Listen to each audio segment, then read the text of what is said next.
What's up guys, and welcome back to another episode of the Realistic Career Mode. This is episode number 26. We start today's stuff by processing through to the Brighton game in the Premier League after we just beat them in the FA Cup third round. Now, reward for beating Brighton away from home in the last game in the last episode is a trip to another League One side in the FA Cup. Last year we had Sheffield Wednesday in the third round, Sunderland in the fourth round. This year we got Rotherham away at the New York Stadium, the Millers in the FA Cup last 32.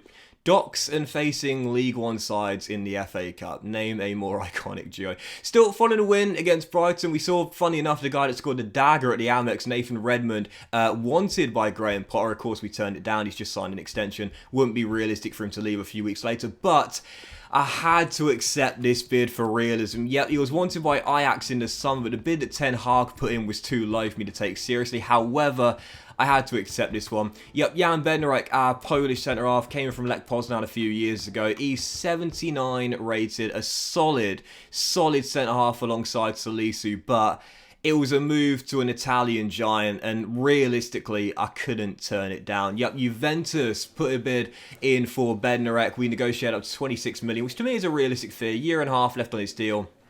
We get less for him in the summer if we were to run down his contract by another half a year. Sorry, he's 80 rated now. He's grown to 80 rated. But I felt as though realistically, let's be honest here, Juventus, the Italian giants, the most dominant team in Italian football over the past decade, as we know. Champions League, they're into the last 16 now in the game. Obviously, as we know, they were knocked out by Villarreal, who did a tremendous job by knocking out Juve in this year's Champions League in real life. But last 16 of the Champions League this season in the game, top of the table by 8 points in the Serie A. Let's be honest here, the old lady are a bigger club than Southampton. If Bednarek had that bid in for him, let's be honest, he'd meet me in the manager's office and say, Gaffer, please let me go and play Champions League football, because we're not at that level yet. So for realism's sake, I'm going to have to sell him. And like I said, that's the name of the game in this series. You know, of course, I don't need to sell him. I could offer him a contract extension and he'd sign it no problem and say, Juve, never heard of them. But, you know, let's be honest, because it's realistic, we've got to make sure that deal goes through there for the good of his career, like you'd see in real life. Still, first game of today's episode, Brighton once again. This time at St Mary's after beating them at the Amex in the FA Cup third round, taking on Graham Potter's side once more for the second time in a row. And what a start to the game. Gareth Bale, who, as we know, had a goal drought, then scored those two brilliant goals against Liverpool. I don't want to jinx it, but I am wondering whether the Welsh Wizard now, is back to his best. Scores his 10th goal of the season and his third goal in his last 5 to make it 1-0, put us in front, and then Ritsu bags our second as we go 2 goals up inside the first 10 minutes on Brighton. I've got to be honest here, I started this game off in attack mode because, you know, recently, I'll be honest, haven't really been at my best. And right now, we're a point behind 4th place as we desperately try and keep our very slim Champions League hopes alive. But I say they're very slim. The fact of the matter is, if we are to have any chance whatsoever of qualifying the Champions League, this season is the best we've got. The top 2, Manchester United and Liverpool, they're going to run away with it. But as we know, this season, it's such a congested league table. Like 3rd to 16th, and I mean that. It's so tight.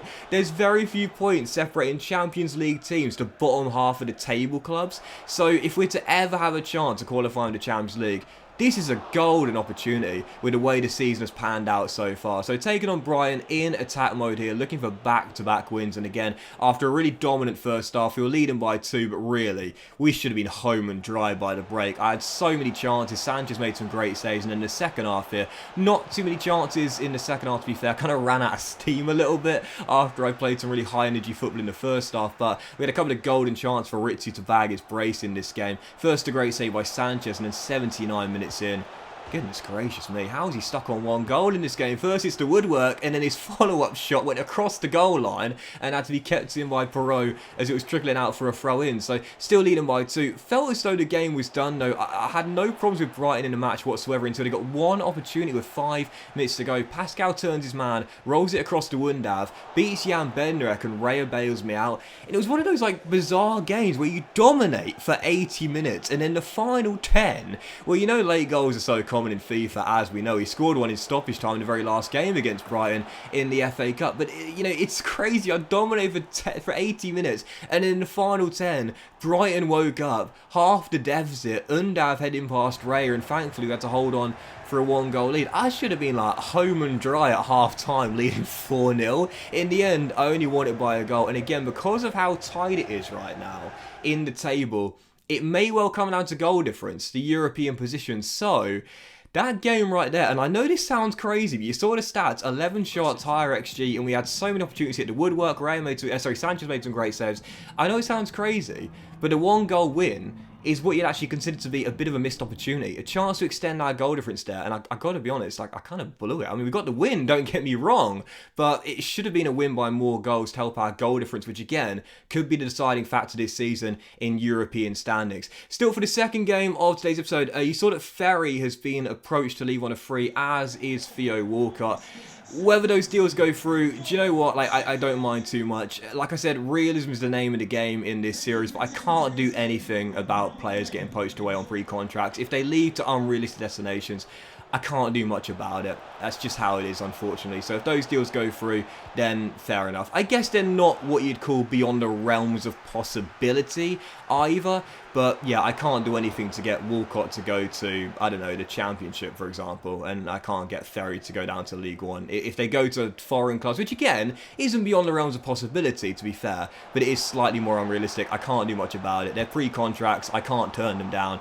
And I'm not going to extend their contracts either, because quite frankly, Walcott is finished and Ferry doesn't have the quality. So yeah, for the second game of today's episode, newly promoted Sheffield United away at Bramall Lane, taking on the Blades. Fraser Forster got them promoted last season after we sold him back in episode 1 here, and taking on the Blades, looking for our third straight win in all competitions and third win in a row in the Premier League as well. Goodness gracious me, just like against Brighton and Hove Albion. What on earth was up with my finishing in this game? Che Adams sliced that ball so far wide. It was like me teeing off the fifth. It was absolutely embarrassing. Awful. Shanked it. Well wide the post. Still tied at 0-0. But it was all Southampton in the first half an hour. Just like against Brighton in attack mode from the very first whistle. But unlike in that game, we weren't 2-0 up 10 minutes in. We were still tied at 0-0 until we finally broke the deadlock. And it was that man once again. And it's crazy to think in a season where we signed David Raya, who right now is joint top of the clean sheets charts for just 4 mil from Brentford, when we signed a global superstar in Gareth Bale, returning back to St Mary's on a free transfer. The fact that this guy is probably what you'd call our best signing of the season so far, well, speaks for itself. 8th goal in 18 games for Lookman, and when you factor in his age, the transfer fee being under the valuation, and what he can continue to offer as the years go by as well. I've got to be honest here, man. I've been absolutely buzzing with Lookman this season. He could have had his brace there, firing over the bar, still leading by 1, but 54 minutes in a game where we were dominated, we were looking for that second goal, and we get it as well. Ritsu Doan second in as many games. Sheffield United 0, Southampton 2. And with the Blades right now in the bottom 3, if you've seen the full league table, and you would have seen at the end of the last episode, and you'll see at the end of today's episode as well, the Blades, Crystal Palace and Bristol City right now, they are struggling mightily in the bottom 3. And one of the reasons why the table is so congested is because the bottom 3 and Fulham in 17th as well have really struggled, like so badly this season, and they've just been the whipping boys for the rest of the division, and this game was no exception. Gareth Bale would wrap it up with another. What a glorious chip. Doesn't score too many goals with his right foot, but that was brilliant. And you know, when you think about the class goals Bale has scored recently,